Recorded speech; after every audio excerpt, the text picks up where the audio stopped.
কেউ ভালোবাসবে না, এক কণারে আপনাকে ভালিয়ে রাখা হবে।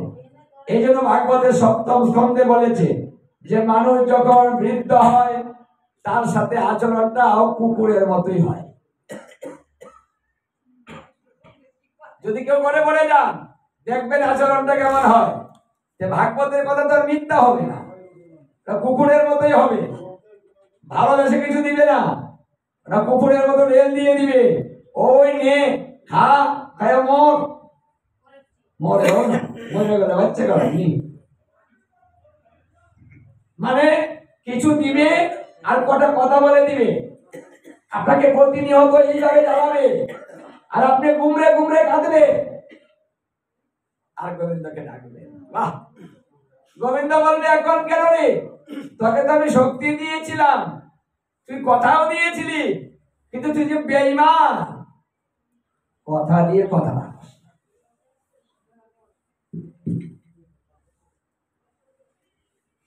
বেঈমানকে কেউ ভালোবাসে?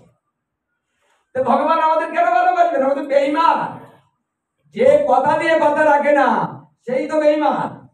আমরা তো ভগবানকে কথা দিয়েছিলাম যে এই জন্মে তোমাকে ভজবো, আর বলছি না, সময় নেই। তোমাকে ভালোবাসবো, এখন ভালোবাসছি না, সময় নেই।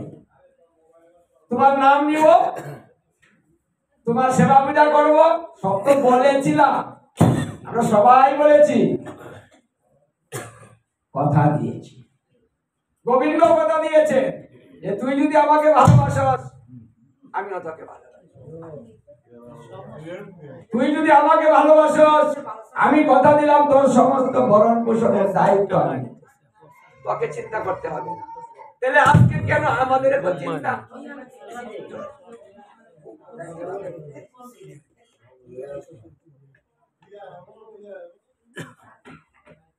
দেখুন, বেশি না, খুব সমস্যা করতেছে।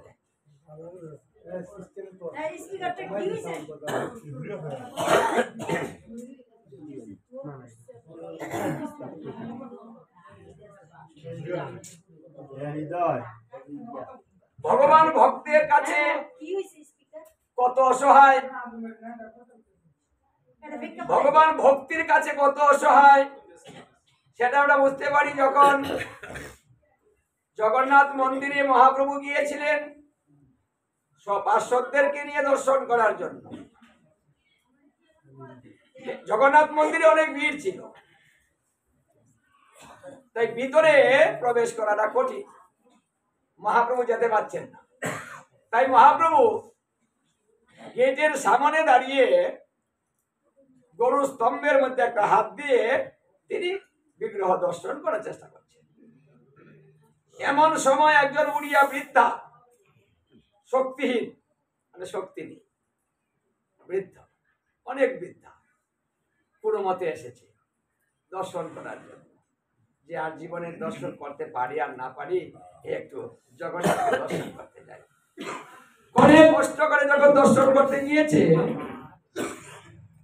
গিয়ে দেখে যে ভিতরে তো যাওয়াই যায় না, মানে এত ভিড়, যার শক্তি নেই সে তো ভিড়ে যেতে পারে না, যার শক্তি আছে তারা তো ভিড়ে যাবে।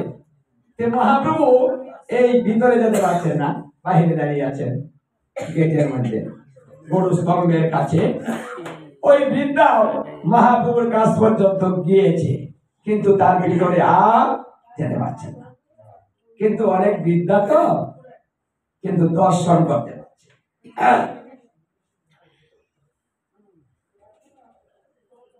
দর্শন করতে পারছেন না। এখন কি করে দর্শন করা যায়? মানে বিগ্রহ দর্শন করার জন্য তার মন বিচলিত হয়ে গেছে, কিন্তু দর্শন করার কোনো উপায় নেই। কিভাবে করবেন?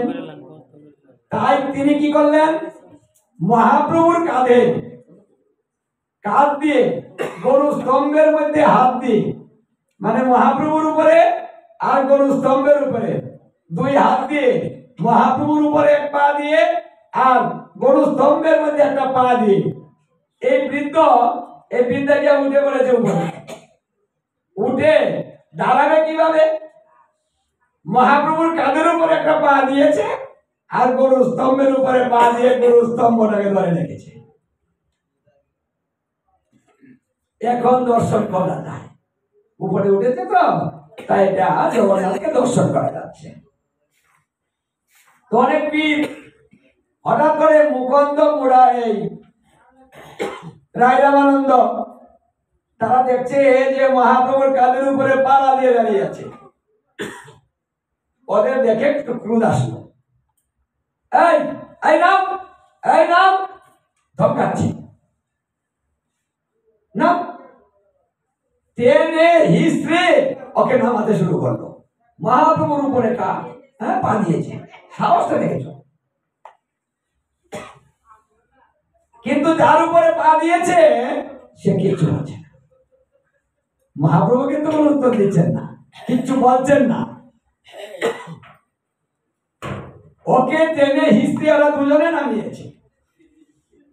এই যে ধমকাচ্ছে, মহাপ্রভু বলছে, এই এই কি হয়েছে রে? আরে জগন্নাথ দর্শন কর।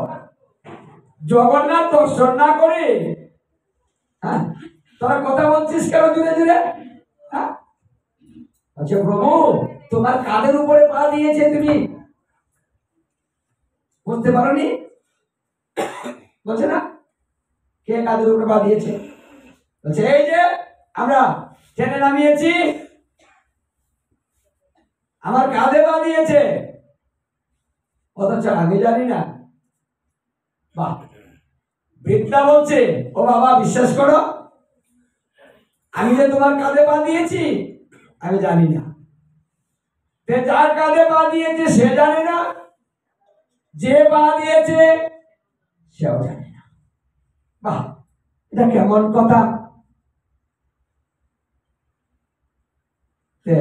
রামানন্দ আর মুকুন্দ বলছে আমরা বুঝতে পারলাম না, ও না দেখে উঠে পড়েছে এখানে, আর তুমি এত তো বুঝন্ত, তোমার কাঁধে পা দিল, তুমিও বুঝতে পারলে না।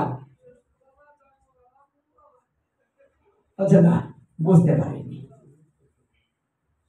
তাকে দরকিও না, আমি বিষয়টা একটু বুঝি। বলছে ও মা, তুমি এই কিভাবে উঠেছ? বলছে প্রভু, কিভাবে উঠেছি আমি তো বলতে পারবো না। বাহ, তুমি কিভাবে উঠলে ওটাও বলতে পারবে না? বলছে না প্রভু, আমি কিভাবে উঠলাম আমি জানি না, আমি যদি জানতাম তাহলে কি তোমার উপরে আমি পা দিতাম? প্রভু তুমি আমাকে ক্ষমা করে দাও, আমি তোমাকে বুঝতে পারিনি, দেখিনি, বুঝতে পারিনি, পা দিয়েছি। এই কথা বলে মহাপ্রভু চরণে পড়ে গেল, তুমি আমাকে ক্ষমা করো। মহাপ্রভু বলছে আমি ক্ষমা করবো কি, আমি তো বুঝতেই পারছি না কি হয়েছে তোমার, আমি তো জানি না তুমি পা দিয়েছো। উঠো। আচ্ছা তুমি পা দিয়েছো কেন, এখানে উঠেছো কেন? বলছে প্রভু, আমি না জগন্নাথ দর্শন করতে এসেছি, কিন্তু এত ভিড়ের মধ্যে কি আমি দর্শন করতে পারি? পারি না। এই জন্য আমি উপরে উঠার চেষ্টা করেছি, কিন্তু কিভাবে যে উঠলাম ওটা আমি বুঝতে পারলাম না, কারণ যার শক্তি নেই সে বেয়ে বেয়ে উপরে উঠলো কি করে? এখন চেয়ে দেখি যে তোমার উপরে পা দিয়েছি, আমার তো অপরাধ হয়েছে প্রভু, তুমি আমাকে ক্ষমা করে দাও। মহাপ্রভু বলছে, ওগো মা, তোমার কোনো অপরাধ হয়নি, কারণ তুমি জগন্নাথকে দর্শন করার জন্য এত লালায়িত হয়েছ, তোমার সমস্ত মন তুমি জগন্নাথের কাছে দিয়ে দিয়েছ, কারণ তোমার তো বাহ্য জ্ঞান নেই। এটাই তো ভক্তি। ভক্তি তো এমন হওয়া উচিত যে ভক্তি কিচ্ছু দেখে না। দেখুন, ভক্তি কিন্তু অন্ধের মতো হয়, কিচ্ছু বোঝে না, কিছু দেখতে পারে না সে। তোমার এত ভক্তি, দর্শন করার জন্য তোমার এত মন লালায়িত, এত তোমার আগ্রহ, ও মা তুমি একটু আমাকে আশীর্বাদ করবে, তোমার যে মন, তোমার যে ভক্তি, এটা যেন আমার হয়ে যায়। মানে মহাপ্রভু এই বৃদ্ধার কাছে আশীর্বাদ চাইছে যে তুমি আমাকে আশীর্বাদ করো, তোমার যে মন ওটা যেন আমার হয়, তোমার যে ভক্তি এটা যেন আমার হয়, তোমার যে লালায়িত দর্শন করার জন্য বিগ্রহ সেটা যেন আমার হয়। এমন ভক্তি যার, তার কি কোনো অপরাধ হতে পারে? এমন ভক্তি যার, তার কাছে কি ভগবান না এসে থাকতে পারে? বাহ! এই মুকুন্দ, এই রামানন্দ,